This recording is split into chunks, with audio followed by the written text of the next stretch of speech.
अस्सलाम वालेकुम जी। आज मार्केट 2372 2372 पॉइंट्स गिरी। ये मार्केट क्यों गिरी?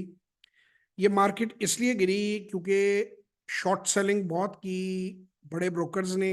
उन्हें पता था कि फ्यूचर की सेटलमेंट आ रही है और एमटीएस और एमएफएस जो मार्जिन के डिफरेंट मार्केट में मार्जिन्स हैं वो ट्रेडिंग सिस्टम के, उसमें एक हेजिंग हुई है। आखिरी जुमा सेटलमेंट होती है, फ्यूचर जो होता है वो मार्जिन के ऊपर ट्रेड होता है।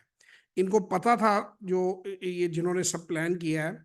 और मैं बार बार कहता हूं कि जब तक लालची जिंदा है ठग भूखा नहीं मरता। ये मार्केट मेकर और मार्केट मूवर, इन्वेस्टमेंट बैंक और ब्रोकरों की मिली भगत है और लोगों का माल जो है बिल्कुल बिकेगा और वो बहुत से लोग जो है वो बैंकरप्ट हो जाएंगे। एक भी वैल्यू इन्वेस्टमेंट को नुकसान नहीं होगा। जितने वैल्यू इन्वेस्टर हैं उनके लिए ये अपॉर्चुनिटी है। वो अच्छी आइटम्स जो है उनको नीचे पे लेंगे और होल्ड करेंगे और वो उतने पैसे से काम करेंगे जितना पैसा उनके पास है।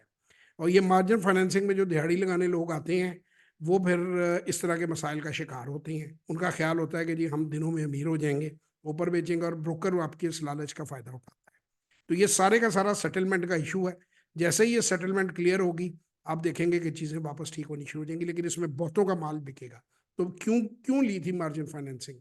क्यों आपने अपनी कैपेसिटी से ज़्यादा खरीदी खरीदी आपने क्यों बाइंग की? क्यों आपने इन चीज़ों में बढ़े? वो तो शॉर्ट करेंगे और वो तो आपको मारेंगे। और ये स्टॉक मार्केट का तरीका कार है।